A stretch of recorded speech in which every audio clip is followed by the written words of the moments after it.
বেগুন ভাজা এইভাবে যেদিন বানাই সেদিন আমার বাসার সবার এই একটা মাত্র বেগুন ভাজা দিয়েই 1 প্লেট ভাত খাওয়া হয়ে যায়। এরকম একটি মজার বেগুন ভাজা তৈরি করে দেখাবো। আসসালামু আলাইকুম, কেমন আছেন সবাই? তো এখানে আমি 2টা বেগুন আগে থেকে ধুয়ে পরিষ্কার করে নিয়েছি। এখন আমি বেগুনগুলো স্লাইস করে নিব।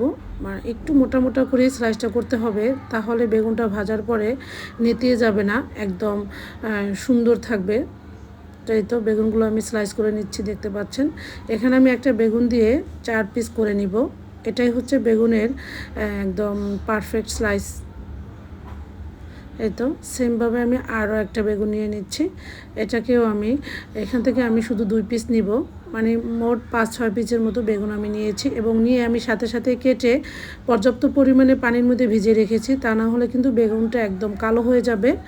তো এই জন্য আমি ভিজে উঠিয়ে পানিটা একদম ঝরিয়ে এখন আমি বেগুনের মাঝখানের বিচিগুলো এভাবে তুলে নিচ্ছি, দেখতে পাচ্ছেন। তো মাঝখানের এই অংশগুলো আমি ফেলে দিব না, এগুলো আমি পরবর্তীতে কাজে লাগাবো। এই তো এভাবে আমি সবগুলো মাঝখানের মানে ভিতরটা এভাবে আলাদা করে রেখেছি। এখন আমি এগুলো একদম ছোট ছোট করে টুকরো করে নিচ্ছি।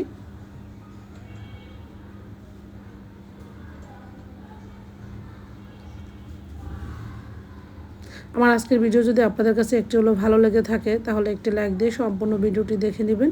আর যারা আমার চ্যানেলে একদমই নতুন এসেছেন, লাইক সাবস্ক্রাইব করে পাশেই থেকে যাবেন। এই তো সবগুলো আমি কেটে নিয়েছি একদম চিকন চিকন করে। এখানে আরও কিছু মানে ভিতরের অংশ ছিল, সেগুলো কেটে নিয়েছি। তো কেটে রাখা বেগুনের ভিতরের অংশগুলো এক সাইডে রেখে দিয়ে উপরের খোসাটাকে আমি এখন ম্যারিনেট করবো। এই জন্য লবণ আর হলুদ দিয়ে মাখিয়ে নিচ্ছি। আমি বাটনার মধ্যে করে এটা করে নিচ্ছি। লবণ হলুদ খুব ভালোভাবে মাখিয়ে নিতে হবে। তো এভাবে মাখিয়ে আমি 4-5 মিনিটের জন্য রেখে দিব। এরপর ওই যে ভিতরের অংশটাকে আমি ছোটো ছোটো যে টুকরো করে রেখেছি, সেগুলো সবটুকু নিয়ে নিচ্ছি। এখানে দিয়ে দিচ্ছি 1/2 কাপ পেঁয়াজ কুচি আর 1/2 কাপের মতোই ছোটো চিংড়ি। এখানে চিকেনও দিতে পারবেন। এরপর দিয়ে দিচ্ছি 3 টেবিল চামচের মতো টমেটো কুচি আর 1.5 টেবিল চামচের মতো মরিচ কুচি, কিছু ধনিয়া পাতা কুচি, স্বাদ মতো লবণ, 1/2 টিস্পুন হলুদের গুঁড়া। এরপর দিয়ে দিচ্ছি 1/2 টিস্পুন ধনিয়া গুঁড়া। আবারও একটু লবণ দিয়ে দিচ্ছি, যেহেতু লবণের পরিমাণটা একটু কম করে প্রথমে দিয়েছি, তাই লবণটা আবারও দিয়ে দিয়েছি। 1/2 টিস্পুন দিয়েছি ভাজা জিরার গুঁড়া। এরপর 1.5 টেবিল চামচ চালের গুঁড়া দিচ্ছি, এতে করে পুরটা মচমচা থাকবে। এরপর সমস্ত উপকরণগুলো খুব ভালো করে মথে নিচ্ছি, মানে এমনভাবে মথতে হবে যেন সব কিছু একদম একটু নরম নরম হয়ে যায়।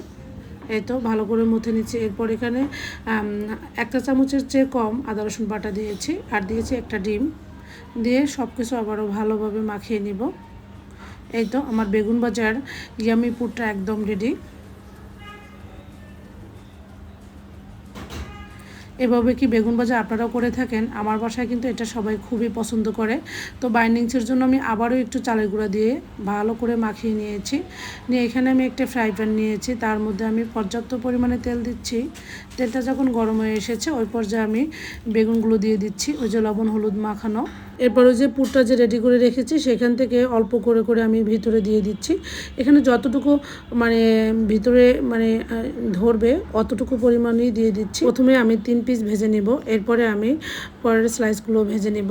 তো এই তো সবটুকু পুর দিয়ে আমি এখানে ঢাকনা দিয়ে ঢেকে একদম চুলার আঁচ মিডিয়ামে রেখে 4 থেকে 5 মিনিট ওয়েট করেছি। এরপর ঢাকনাটা তুলে আমি উল্টে দিচ্ছি।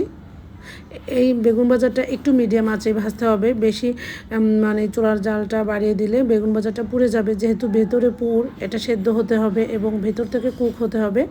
এই তো উল্টে পাল্টে আমি বেগুনগুলো ভেজে নিয়েছি।